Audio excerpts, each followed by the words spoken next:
ইত্তিবায়ে রাসূল। ইত্তিবায়ে রাসূল বলতে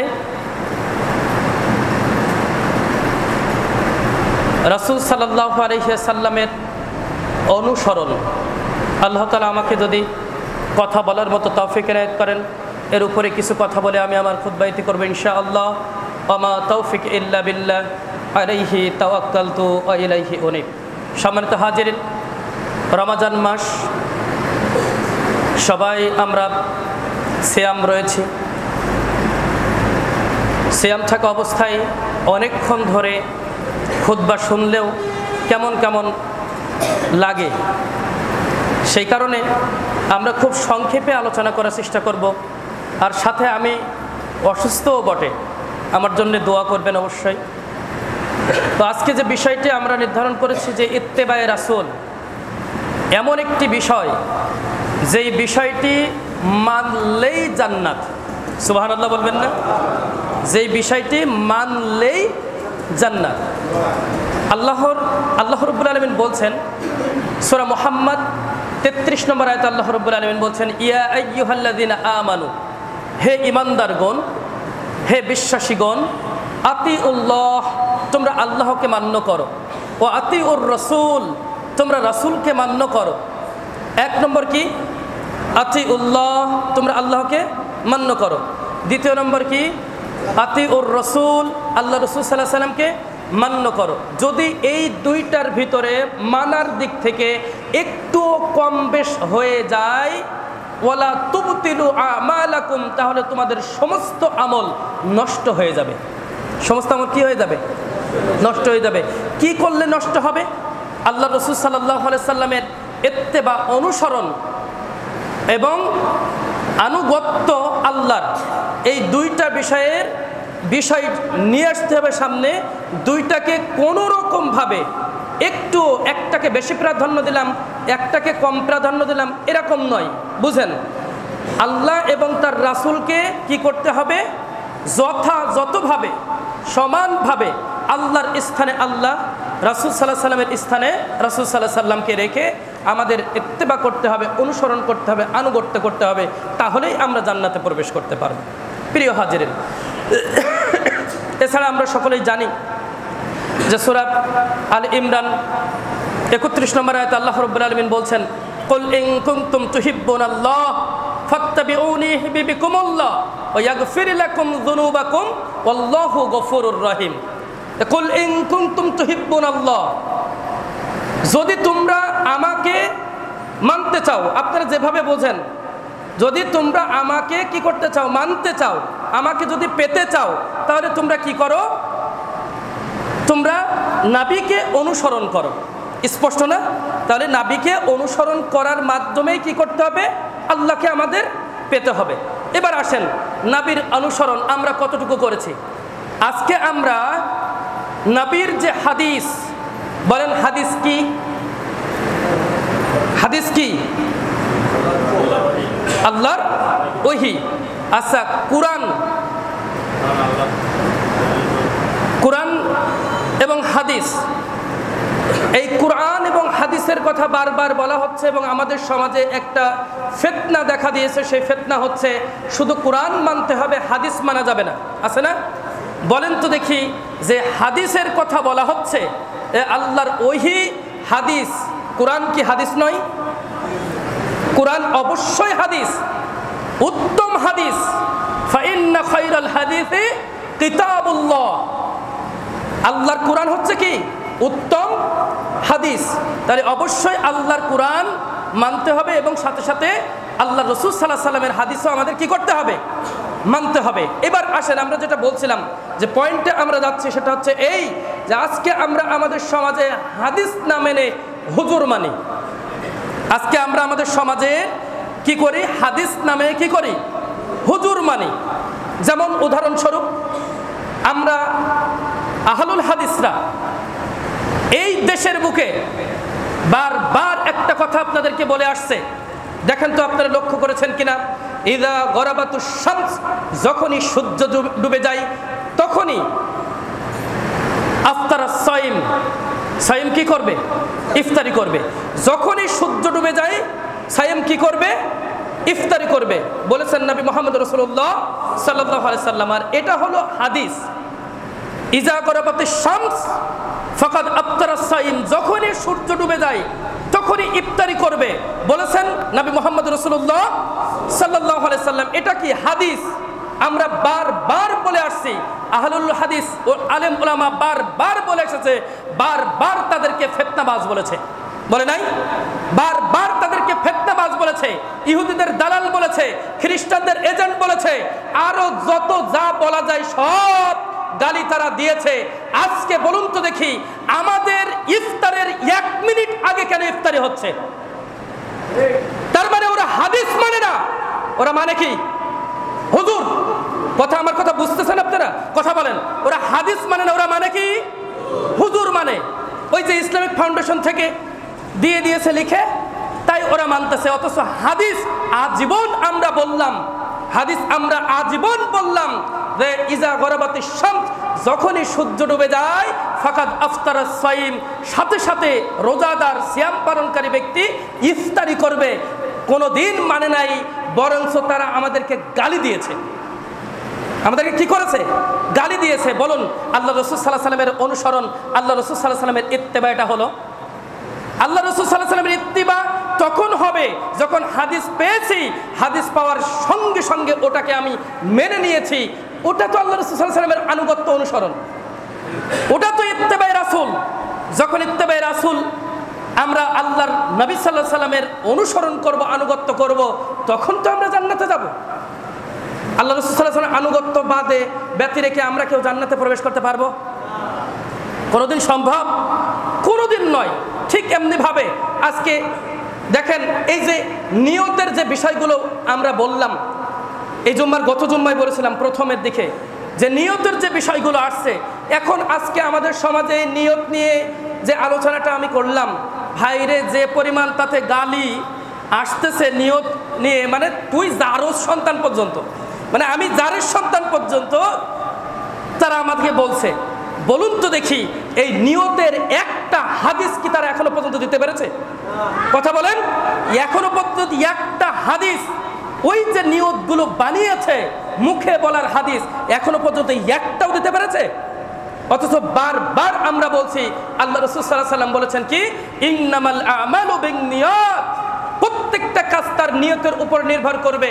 কিন্তু নিয়ত মূলত কি? মনের সংকল্প, হৃদয়ের সংকল্প, ইচ্ছে পোষণ করার নাম হচ্ছে নিয়ত। নিয়ত মানে এই নয় যে মুখে একটা নিয়ত নিজে নিজে তৈরি করে তারপরে আমি বলবো, এটার নাম কি নিয়ত? কখনো নয়। তাহলে ওরা কি মানছে? হুজুর লিখে দিয়েছে। হুজুর কে লিখে দিয়েছে বলেন? কে লিখে দিয়েছে বলেন? হুজুর লিখে দিয়েছে, তাই মানছে। হাদিস আছে কি সেটা তারা মানছে না। আজকে তাহলে আল্লাহ রাসূল সাল্লাল্লাহু আলাইহি সাল্লামের আনুগত্য, আল্লাহ রাসূল সাল্লাল্লাহু আলাইহি সাল্লামের ইত্তেবা আমরা করলাম কতটুকু? এই রমাজান মাস আসলে পরে, এবার আপনাদের একটু বলি, এই রমাজান মাস আসলে পরে, রমাজান মাস আসলে আল্লাহ রাসূল সাল্লাল্লাহু আলাইহি সাল্লাম কি করতেন? কোমরটা বেঁধে নিতেন শক্ত করে। কেন বলেন তো? ইবাদত করার জন্য। কেন বলেন? আল্লাহ রাসূল সাল্লাল্লাহু আলাইহি সাল্লাম কোমর বাঁধতে বলতেন কেন? ইবাদত করার জন্য। আর রমাজান মাস আসতে পরে আমরা মুসলমানেরা কোমর বাঁধি শক্ত করে বেশি ইনকাম করার জন্য। বেশি কি করার জন্য? ইনকাম করার জন্য। ওই যে সৌদির যে ঘটনা আমরা শুনছি, দেখছি নেটে, মানে রমজান মাস পড়ার সাথে সাথে 50% সব ডিসকাউন্ট, আর আমাদের 50% বাড়ে। হ্যাঁ, বাংলাদেশে কি হয়? 50% বাড়ে। দেখেন আপনি আজকের বাজার ঘাটগুলোতে একটু যান, রমজান মাস যখনই এসেছে তখন জিনিসপত্রের দাম কি হয়েছে? বেড়ে গিয়েছে। তাহলে আমরা, আল্লাহ রাসূল সাল্লাল্লাহু আলাইহি সাল্লাম বলেছেন যে রমজান মাস আসলে কি করতে বলেছেন? কোমর বাঁধতে বলেছেন ইবাদত বন্দি করার জন্য। আর সাথে সাথে একথা বলেছেন আল্লাহ নবী সাল্লাল্লাহু আলাইহি সাল্লাম যে মান কামা রমাদান ঈমানান ওয়া ইহতিসাবান গুফিরা লাহু মা তাকাদ্দামা মিন যানবি, যদি কেউ রমাজান মাসে রাতের সালাত, তারাবির সালাত কেউ আদায় করে, তাহলে গুফিরা লাহু মা তাকাদ্দামা মিন যানবি, তার পূর্বের যত গুনাহ রয়েছে সেগুলো ক্ষমা করে দেওয়া হয়। সুবহানাল্লাহি ওয়া বিহামদিহি। তাহলে রমজান মাস এসেছে, রমজান মাস আসার পরে আমরা কি করলাম? আমরা দেখলাম খুব ভালো, 2-3 দিন দেখলাম যে মসজিদ পরিপূর্ণ, মানে কাতার বাড়াতে হয়। কাতার কি করতে হয়? বাড়াইতে হয়। বলো মুসলমান, ওই 2 দিনের জন্য তোমার নামাজ দিয়েছিল আল্লাহ রাসূল সাল্লাল্লাহু আলাইহি সাল্লামের মাধ্যমে আল্লাহ, 2 দিনের জন্য। আর দিনগুলো কোনে? আর দিনগুলো নামাজ পড়তে হবে না আমাদের? আচ্ছা বলুন তো দেখি, রমজান মাসটা কেন আল্লাহ পাক রব্বুল আলামিন দিয়েছেন? কেউ কি একজন বলতে পারবেন? এটা তো কোরআন নাজিলের মাস। কি জন্য দিয়েছেন রমজান মাসটা? আল্লাহ রাব্বুল আলামিন এই রমজান মাসটা মুসলিম জাতির জন্য কেন দিয়েছেন জানেন? দেখেন, এক কথায় হলো গুনাহ মাফ করে নেওয়ার জন্য। এক কথায় কি? গুনাহ মাফ করে নেওয়ার জন্য। কিসের মাধ্যমে? পদে পদে সেই ব্যবস্থাগুলো রেখেছে। তার ভিতরে একটা হচ্ছে তারাবির সালাত। তার ভিতরে একটা কি? তারাবির সালাত। আপনি বুঝুন তো দেখি, আমরা দার্স দিচ্ছিলাম, আপনার তো ফজরের সালাতও জামাতের সাথে আদায় করতে হয় না আপনাদের, খুবই মানে বিশাল ব্যাপার। আমরা দার্স দেই, প্রতি ফজরের সালাতের পরে আমরা দার্স দেই। দার্স যেটা চলছে এখন রমজান মাসে, সেটা কি? যে পুলসিরাত তথা আখিরাতের এক ভীতিকর মঞ্জিল। পুলসিরাত তথা আখিরাতের এক ভীতিকর মঞ্জিল।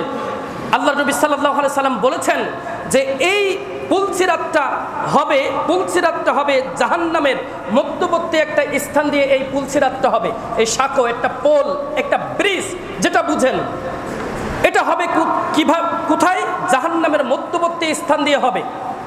ওই পাশে জান্নাত। সুবহানাল্লাহ বলবেন না? ওই পাশে কি? ওই পাশে কি? জান্নাত। ওই পাশে জান্নাত।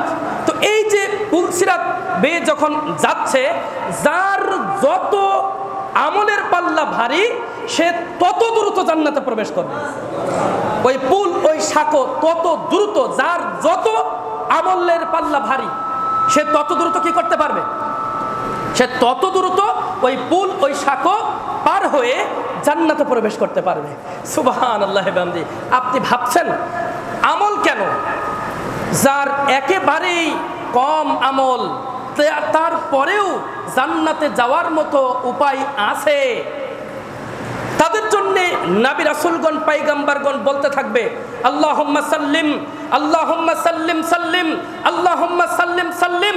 হে আল্লাহ, হে আমাদের রব, রক্ষা করুন, রক্ষা করুন, রক্ষা করুন। মূলত এটা হবে সমস্ত পয়গম্বর নবী রাসূলদের যে উম্মত ছিল, এই উম্মতদের জন্য সুপারিশ। সুবহানাল্লাহ। এই সুপারিশের কারণে অল্প সংখ্যক মানুষ, যাদের অল্প নেকি রয়েছে, নেকি রয়েছে কি? অল্প অল্প নেকি থাকার কারণে ওই পুলের উপরে স্থাপন করা হবে কাঁটা। কাঁটা আছে পুলের উপরে, কি আছে? কাঁটা আছে, আংটা জাতীয় কাঁটা, বলা হয়েছে কি আংটার মতো কাঁটা। তাহলে আংটার মতো কাঁটা আছে, এই কাঁটায় জড়িয়ে যাবে অল্প যাদের আমল রয়েছে, এই কাঁটায় জড়িয়ে যাবে। হেসটিয়ে মেসটিয়ে ওই কাঁটা ফুটতে ফুটতে ও আমল থাকার কারণে সে পার হয়ে জান্নাতে প্রবেশ করতে পারবে। সুবহানাল্লাহ বিহামদি। আমল কতটুকু করলাম আমরা? এই রমজান মাসটা এসেছে একটু আমল করার জন্যে। কোমর বাঁধতে বললেন কেন আল্লাহ নবী সাল্লাল্লাহু আলাইহি সাল্লাম? কোমরটা বাঁধতে বললেন কেন আল্লাহ রাসূল সাল্লাল্লাহু আলাইহি সাল্লাম? বাঁধতে তো বললেন এজন্য যে যেন আমরা রমজান মাসে বেশি বেশি করে ইবাদত করতে পারি। করছি আমরা? রমজান মাসে বেশি বেশি করে ইবাদত করতে পারছি আমরা? এখন আমাদের তারাবির সালাতে কালকে হলো 1.5 কাতার মানুষ। কালকে কয় কাতার মানুষ হয়েছে? 1.5 কাতার মানুষ। আর প্রথম 2-3 দিন কত কাতার হয়েছে? এই ভিতরে শুধু 5 কাতার নাকি? ভিতরে কয় কাতার ছিল? 5 কাতার। আর বাইরে কয় কাতার? 3 কাতার। 8 কাতার।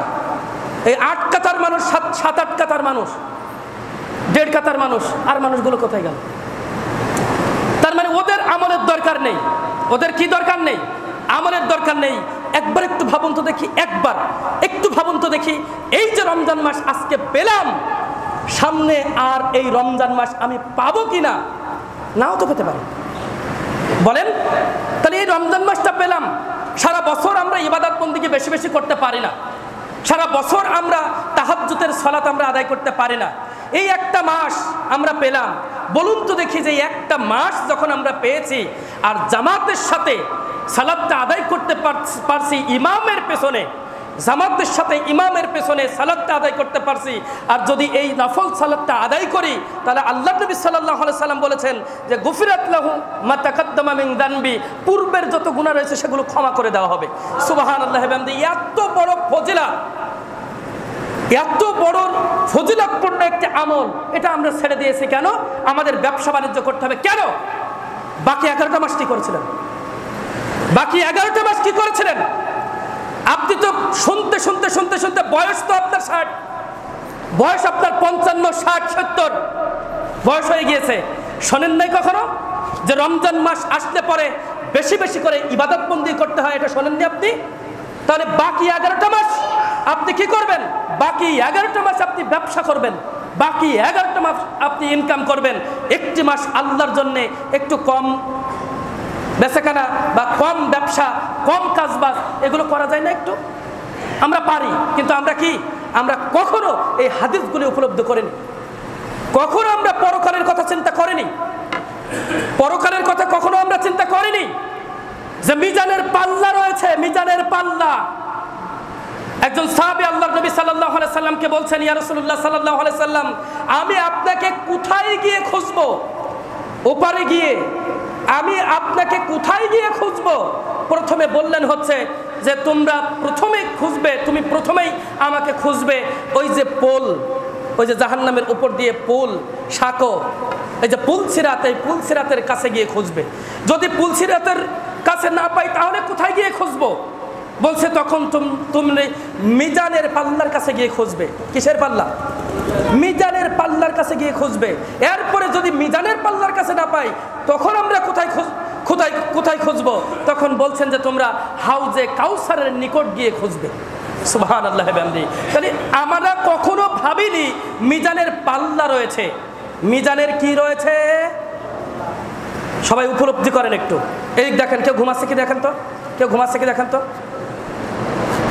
মিজানের কি রয়েছে দেখে দাও। মিজানের কি রয়েছে?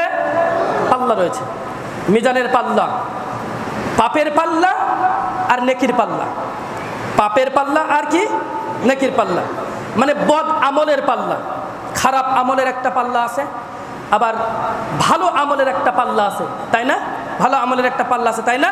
তা আমরা কি কখনো এই হাদিসটা উপলব্ধি করেছি যে আমরা নেকির পাল্লা যদি ভারী হয় তাহলে আমরা জান্নাতে যেতে পারবো এক চান্সে, আর বদের পাল্লা যদি ভারী হয়ে যায় তাহলে আমাদেরকে জাহান্নামের আগুনে পুড়তে হবে?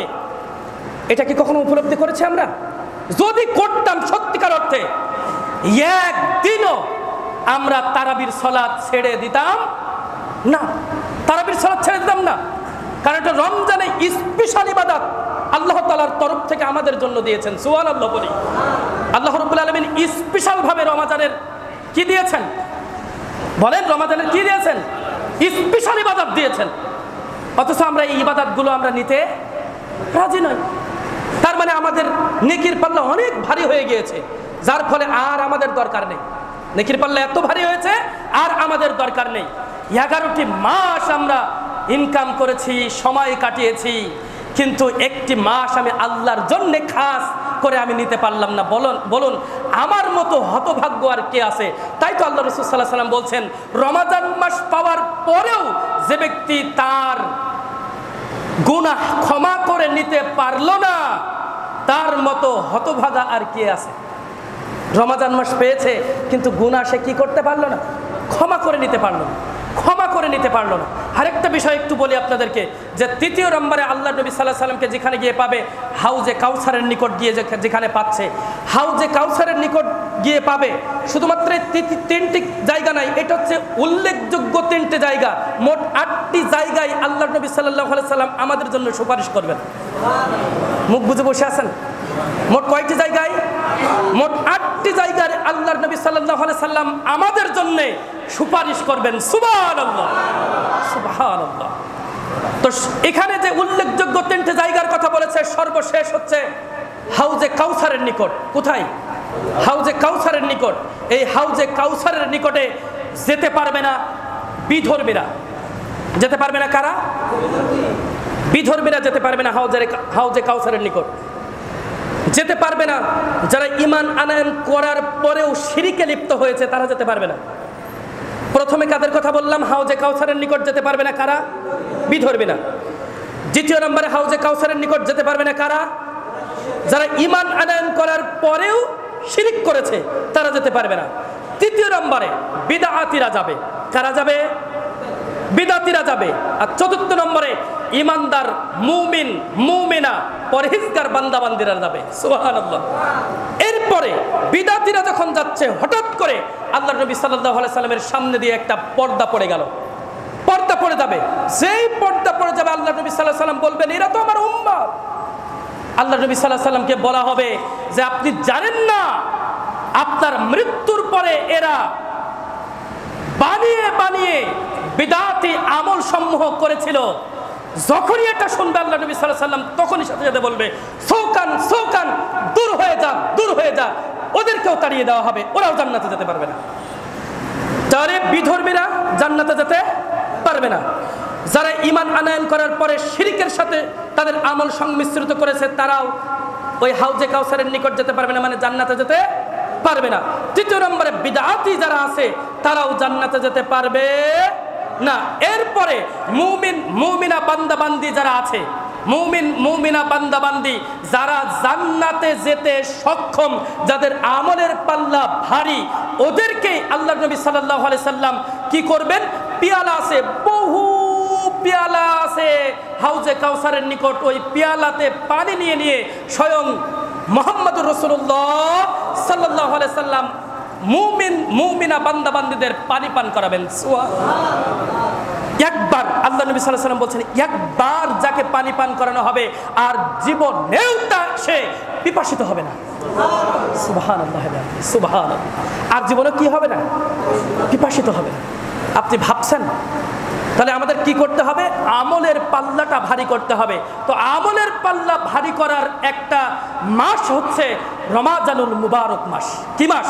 রমাজানুল মুবারক মাস। এজন্য এই মাসে বেশি বেশি করে কোরআন তেলাওয়াত করতে হয়। কি করতে হয়? বেশি বেশি করে কোরআন তেলাওয়াত করতে হয়, বেশি বেশি করে দান সাদাকা করতে হয়, বেশি বেশি করে কি করতে হয়?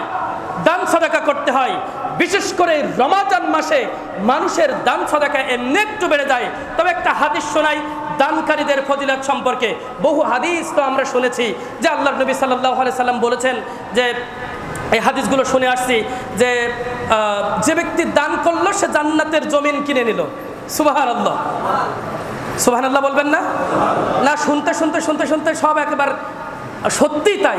মানে এমন অবস্থা হয়ে গিয়েছে যে সবাই জানি আমরা যে দান হলো জান্নাত কেনার কি দলিল, এ জানি না আমরা সবাই। ওই হাদিসও আমি বারবার আপনাদেরকে বলেছি কি যে আল্লাহর নবী সাল্লাল্লাহু আলাইহি সাল্লাম বলছেন যখন কোনো বান্দা দান করে, যখন কোনো বান্দা কি করে? দান করে, তখন আল্লাহ পাক রব্বুল আলামিন কি করেন? ওই যে একটা দিরহাম বা একটা খেজুর পরিমাণ সম্পদ দান করলো, এভাবে করে কোনো বান্দা কোনো বান্দি আল্লাহ পাক রব্বুল আলামিন তার ডান হাতটা এভাবে করে পেতে সেটা নিয়ে নেন। সুবহানাল্লাহ। এই হাদিস শুনেছি না আমরা? শুনেছি। ওটা নিয়ে কি করতে থাকে? প্রতিপালন করতে থাকে, প্রতিপালন করতে থাকে। আমাদের সমাজে মেষ প্রতিপালন করা হয়, ঘোড়া প্রতিপালন করা হয়, বিভিন্ন জীবজন্তু প্রতিপালন করা হয়, একটার পর একটা একটার পর একটা বাড়তেই থাকে বাড়তেই থাকে।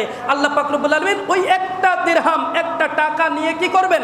ওটা প্রতিপালন করতে থাকবেন। কিয়ামতের দিন গিয়ে আমরা দেখব যে ওটা পাহাড় সমপরিমাণ সম্পদে রূপান্তরিত হয়ে গিয়েছে। সুবহানাল্লাহ। তাহলে দানের ফজিলত আমরা অনেকেই জানি, অনেকেই শুনেছি। আজকে দেখেন আল্লাহ পাক রব্বুল আলামিন বলছেন আনফিক ইয়া ইবনে আদম, আনফিক ইয়া ইবনে আদম, হে আদম সন্তান, আনফিক তোমরা দান করো। এখানে কেউ কেউ আছে যে আনফিক এটা এক বছর না বহু বছর, কেউ বলতে পারবেন? আনফিক এটা এক বছর না বহু বছর, কেউ বলতে পারবেন? আমরা এখানে না জানারই বিষয়, কারণ আমরা এগুলো শেখার জন্য আমাদের প্রথম কথা হচ্ছে মাদ্রাসায় পড়তে হবে, প্লাস আলাদাভাবে এগুলো শিখতে হয়। এই তুমি পারো না? কি নাম তোমার? হ্যাঁ, মাহফুজ। মাহফুজ কম বেশ পারে। আনফিক এটা হচ্ছে এক বছর। কিসের মাজদার? বাবে ইফআলের মাজদার। মাজদার কিসের? আনফিক 1 বছর, এটা বাবে ইফআলের মাসদার। আমরে হাজের মারুফ, এটা আমরে হাজের মারুফ থেকে এসেছে প্লাস 1 বছর। এটা এভাবে করে বলা হয়েছে আনফিক, তুমি দান করো। প্রত্যেকটা মানুষকে আল্লাহ বলছেন। এই যে হাদিসটা, এটা হচ্ছে হাদিসে কুদসি, সরাসরি আল্লাহ রাসূল সাল্লাল্লাহু আলাইহি ওয়াসাল্লামকে সরাসরি বলে দিয়েছেন আনফিক, তুমি দান করো। প্রত্যেকটা ব্যক্তিকে দেখাচ্ছে তুমি, বুঝেন কি বলেছে? তুমি দান করো। যদি তুমি দান করো, উনফিক আলাইক, আমি আল্লাহ পাক রব্বুল আলামিন তোমাকে দান করব। কত বড় কথা আপনি বুঝছেন? আল্লাহ কি বলেছেন আপনি ভেবেছেন? আল্লাহ বলেছেন আনফিক ইয়া ইবনে আদম, হে আদম সন্তান, তোমরা দান করো, তুমি দান করো। উনফিক আলাইক, আমি আল্লাহ পাক রব্বুল আলামিন, তোমরা যদি দান করো, আমি আল্লাহ রব্বুল আলামিন তোমাদেরকে দান করব। সুবহানাল্লাহ। কত বড় সুসংবাদ! দান, দান আজকে করবো কোথায়? আমরা খুঁজে পাই না। দান আজকে করবো কোথায়? আমরা কি খুঁজে পাই না। আবার দান করে কোথায় করে? ওই শিরকি প্রতিষ্ঠানে, বিদআতি প্রতিষ্ঠানে দান করে। মনে রাখবেন, শিরকি কোনো কর্মকাণ্ডে চলে একটা প্রতিষ্ঠান, বিদআতি কোনো কর্মকাণ্ড চলে একটা প্রতিষ্ঠান, আর ওখানে জেনে শুনে আপনি দান করলেন, আপনার ওই দান কোনো কাজে আসবে না। আপনার দান কোনো কাজে আসবে না। শিরক বিদআত মুক্ত প্রতিষ্ঠানে দান করবেন ইনশাআল্লাহ। এক। দ্বিতীয় নম্বর, আজকে আমরা আমাদের সমাজে ওই সভাপতি ভাই দেখি বারবার ওঠে আর আপনাদেরকে বলে, কি বলে? যে আপনারা মাসিক মানে ইমামের বেতন, মুয়াজ্জিনের বেতনটা একটু দিয়ে দেন, দ্রুত দিয়ে দেন। বারবার আপনাদেরকে বলে, বারবার আপনাদেরকে বলে। প্রথম কথা যেটা আপনাকে বলবো সেটা হচ্ছে এই যে এই যে অর্থটা আপনি দেন, এই অর্থটা এমনভাবে আপনি দিবেন যে সমাজের একজন মানুষ জোরপূর্বক আমার কাছ থেকে নিচ্ছে তাই আমি দিচ্ছি, এরকম যদি হয় তাহলে আপনি যে দানটা করতেছেন সমস্ত দানটাই বরবাদ হয়ে যাবে। মাথায় নেন, দান আমি করতেছি কেন? সমাজে আমি যদি দান না করি আমার কবরস্থানে কবর দিতে দেবে না। অনেক মানুষ আছে এরকম, থাকতে পারে, তাই না? থাকতে পারে না? অনেকে এরকম দান করতে পারে যে সমাজের একটা চাপ আছে, কবরস্থানে কবর দিতে দেবে না বা সমাজের কোনো সুযোগ সুবিধা আমি পাবো না, তাই আমি কি করতেছি? মসজিদ পরিচালনার ক্ষেত্রে আমি ওখানে অর্থ দান করতেছি। উদ্দেশ্য কি ছিল? নিয়ত কি ছিল? সমাজ থেকে বঞ্চিত হব, কবর থেকে বঞ্চিত হব।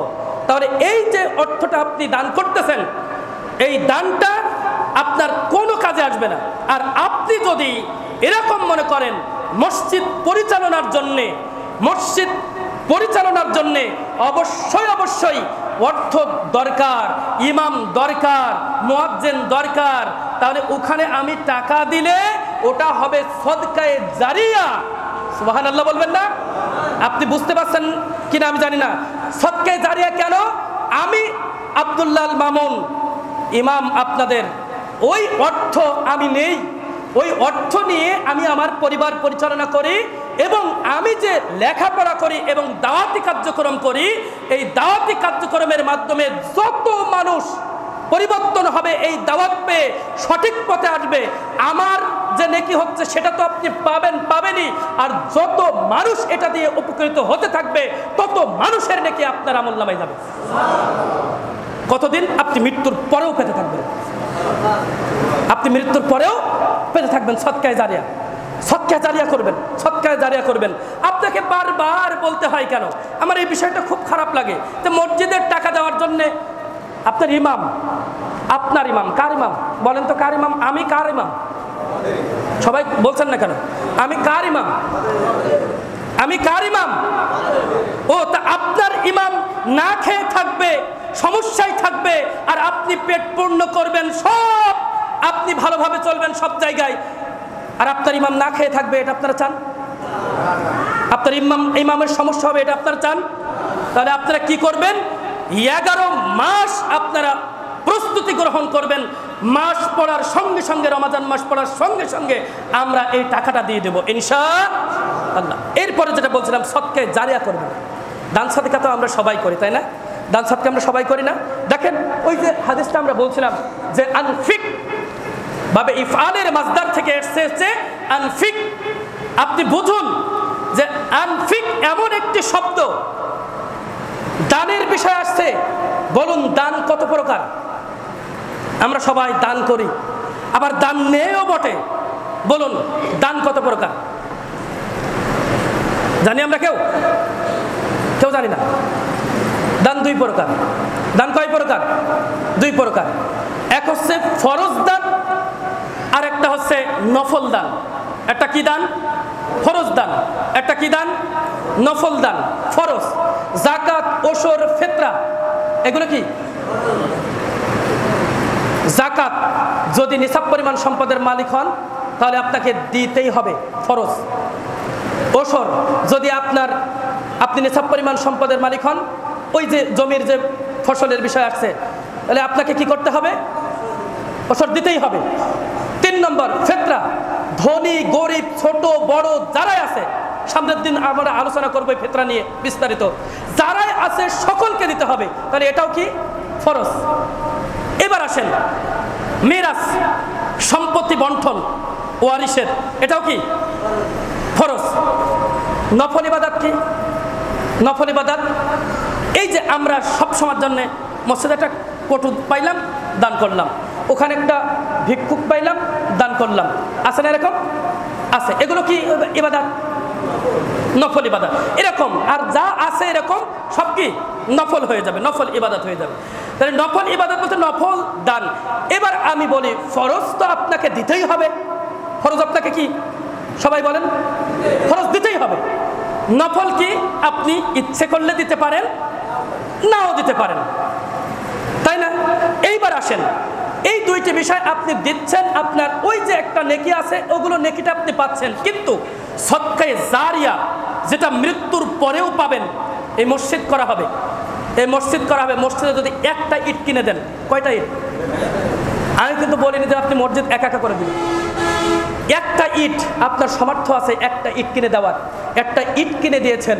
যতদিন পর্যন্ত এই মসজিদে মুসল্লিরা সালাত আদায় করবে, মৃত্যুর পরেও আপনি 1 ভাগ করে নেকি আপনার আমলনামায় আপনি পেতে থাকবেন।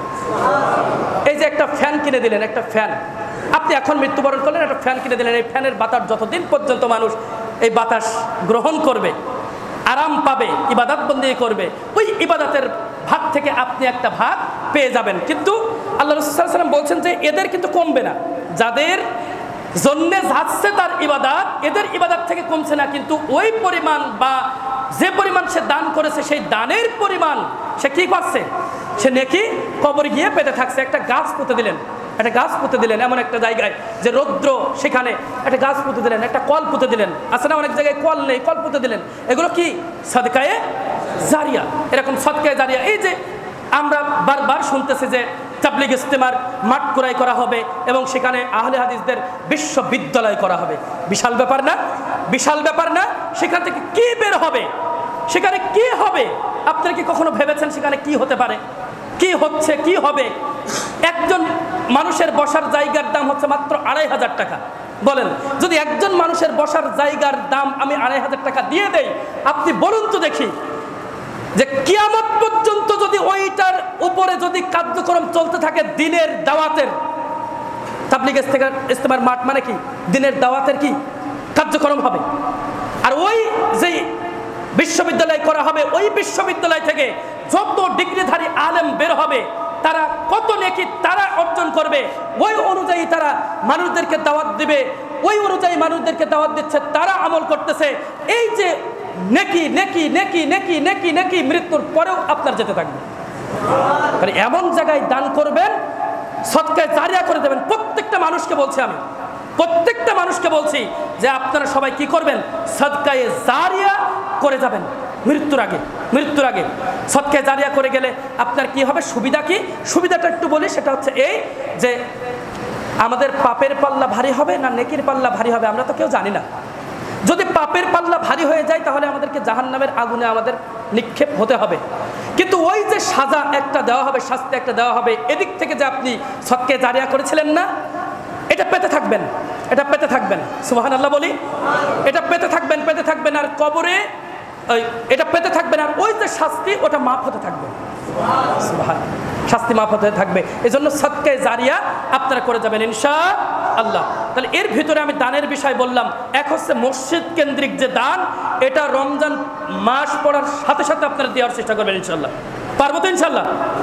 সেই তো আমাদের দিতে হয়, তাই না? আমাদের দিতে হয়।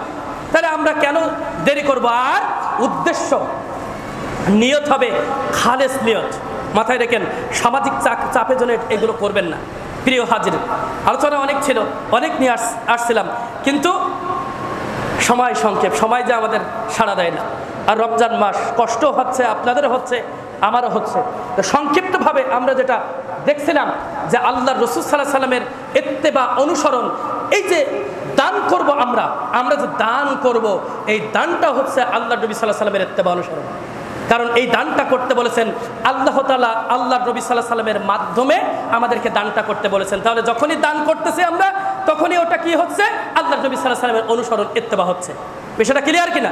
আর আমরা তারাবির সালাতটা, ৫ ওয়াক্ত সালাত তো পড়বই, তারাবির সালাতটা আমরা আদায় করার চেষ্টা করবো ইনশাআল্লাহ।